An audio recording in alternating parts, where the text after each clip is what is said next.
Hello everyone, welcome to simply crack. इस video में हम बात करेंगे कि एसएससी एग्जाम्स 2025 के लिए आपकी स्ट्रेटजी क्या होनी चाहिए जिससे आपका गारंटीड सिलेक्शन हो। और ऐसा क्या है 2025 में?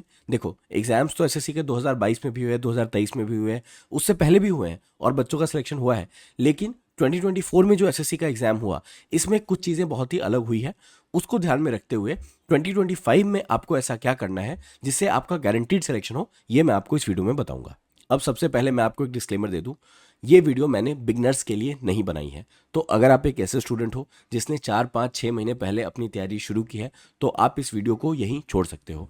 एज अ बिगनर आपका काम होना चाहिए कि आप सिलेबस पे फोकस करो, आप प्रीवियस ईयर क्वेश्चंस पे फोकस करो और अपना एग्जाम अपनी बेस्ट ऑफ द एबिलिटी से जाके अटेम्प्ट करो। ठीक है, एज अ बिगनर आपको इस वीडियो से कुछ नहीं मिलेगा, तो आप इस वीडियो को यहीं पे छोड़ सकते हो। ठीक है, अब बात करते हैं उस गारंटीड सिलेक्शन स्ट्रेटजी के बारे में जिसके लिए मैंने ये वीडियो बनाई है। तो इसमें मैं आपको 5 मोस्ट इंपॉर्टेंट स्टेप्स बताऊंगा और इसमें आपको कोई भी स्टेप मिस नहीं करना है। ये पांचों ही स्टेप्स बहुत ही ज़्यादा इंपॉर्टेंट है और आपको बहुत ही शिद्दत से सुनना है और उसको फॉलो करना है। ठीक है, तो इसमें सबसे पहला स्टेप आता है कि आपको 10 to 12 आवर्स का हार्डवर्क करना है एवरी डे। अभी से आपके पास जितने भी दिन एग्जाम में बचे हैं, आपको 10 12 घंटे जम के मेहनत करनी है। अब ये जो 10 से 12 घंटे की मेहनत आप करने वाले हो, उसमें आपको करना क्या है? तो देखो, सबसे पहली चीज तो कम से कम 2 घंटे आपको पर डे, ठीक है, 2 घंटे पर डे आपको स्टडी करना है। ठीक है, बहुत ही रिगरसली आपको पढ़ाई करनी है, कम से कम 2 घंटे। ठीक, इसके अलावा आपको 9 to 10 आवर्स पर डे का टाइम डिवोट करना है किसी भी रिलीजियस एक्टिविटी में। ठीक है, आपका जो भी रिलीजन हो, देखो, आपको अगर पूजा करना है आप पूजा कर लो, आपको अगर जाके मंदिर में सेवा करनी है आप मंदिर में सेवा कर लो। आपका चाहे जो भी रिलीजन हो, आपको ये इंश्योर करना है कि आप हर दिन लगभग 9 से 10 घंटे का टाइम रिलीजियस एक्टिविटी में डाल रहे हो, ताकि इससे आप और ज़्यादा से ज़्यादा लकी हो पाओ और लोगों से आपका लक ज़्यादा अच्छा काम करे, ताकि आपका फाइनल एग्जाम में सिलेक्शन हो पाए और फाइनल पीडीएफ में आप अपना नाम देख पाओ। ठीक है, दूसरा पॉइंट भी इसी से रिलेटेड है कि फाइनल रिजल्ट आने से पहले आपको ये इंश्योर करना है कि आप जो भी आपका रिलीजन हो, उसमें जो भी सैक्रेड श्राइन है, ठीक है, जो भी सैक्रेड श्राइन है, आप सारे विजिट करके आओ और वहाँ का प्रसाद खा के आओ। ठीक है, जैसे कि अगर आप एक हिंदू हो तो आपको इंश्योर करना है कि आप जो 12 ज्योतिर्लिंग है आप सबको विजिट कर लो अपने फाइनल रिजल्ट से पहले। ठीक है, इससे क्या होगा, इससे आप पे शायद और भगवान की दया हो जाएगी, आप शायद और लकी हो जाओगे और आपका सिलेक्शन हो जाएगा। ठीक है, अब बात करते हैं थर्ड पॉइंट की।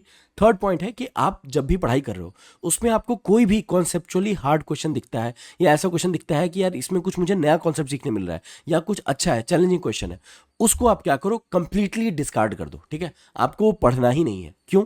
क्योंकि अगर कोई अच्छा कॉन्सेप्चुअल क्वेश्चन एग्जाम में आ गया तो वो बोनस टू ऑल हो ही जाएगा। ठीक है, उसमें मल्टीपल रिप्रेजेंटेशन होंगे और आपको बोनस टू ऑल होके वो मार्क्स मिल ही जाएंगे। तो आपको कॉन्सेप्चुअली हार्ड क्वेश्चन में टाइम इन्वेस्ट करने की जरूरत नहीं है। आप जैसे ही थोड़े भी एवरेज से ऊपर लेवल के क्वेश्चन देखो ना, उसको सीधा ही डिस्कार्ड कर दो, पढ़ो ही मत। ठीक है, अपना टाइम बचाओ और जो मैं आपको बाकी चीजें मैंने आपको बताई उसमें आप अपना टाइम इन्वेस्ट करो। ठीक है, अब फोर्थ और फिफ्थ स्टेप बताने से पहले मैं आपको एसएससी सीजीएल एग्जाम का एक ट्रेंड दिखाता हूं। ठीक है, इसमें आप देखो, 2023 में मेंस का पेपर हुआ, मेंस के पेपर में टोटल 3 क्वेश्चंस गलत मिले। ठीक है, 2024 में ये क्वेश्चंस का नंबर, गलत क्वेश्चंस का नंबर बढ़ के हो गया 19। ठीक है, तो इसी ट्रेंड को ध्यान में रखते हुए ऐसा हो सकता है कि अगले 4 5 सालों में एसएससी का जो मेंस का पेपर आए उसमें सारे के सारे 130 क्वेश्चंस गलत हो जाए, तो ये भी पॉसिबिलिटी है।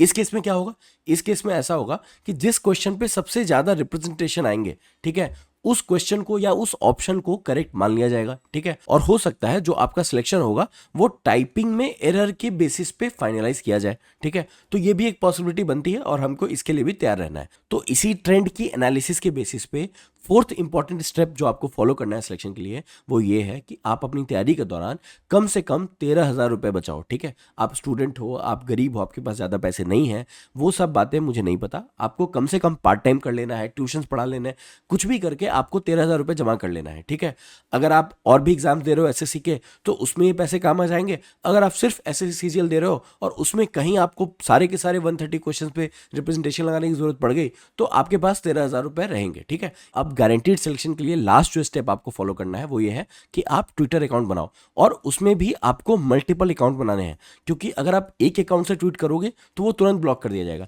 इसलिए आपको मल्टीपल अकाउंट्स बनाने हैं। तो ये थे वो 5 मोस्ट इंपॉर्टेंट स्टेप्स जिसे आपको फॉलो करना है, और इसको फॉलो करने में आपको सीक्वेंस का बहुत ही ज्यादा ध्यान रखना है, ठीक है। ऐसा नहीं हो सकता कि आपने ये 3rd, 4th और 5th स्टेप कर लिया और आपने 1st और 2nd छोड़ दिया, तो भाई आप मेहनत तो कर लोगे लेकिन आप लकी नहीं हो पाओगे, तो फिर क्या फायदा। तो आपको ये जो मैंने स्टेप्स बताए वो इसी सीक्वेंस में फॉलो करने हैं, ठीक है। आपको सारे ज्योतिर्लिंग विजिट करने हैं, जो भी आपके सेक्रेट श्राइन है, आपको मेहनत भी करनी है, फिर आपको जो है पढ़ाई में भी ये चीज़ का ध्यान रखना है कि आप हार्ड क्वेश्चन ज़्यादा ना पढ़ो। तो ये जो सीक्वेंस आपको मैंने बताया 1 2 3 4 5, ये आपको फॉलो करना है, ठीक है।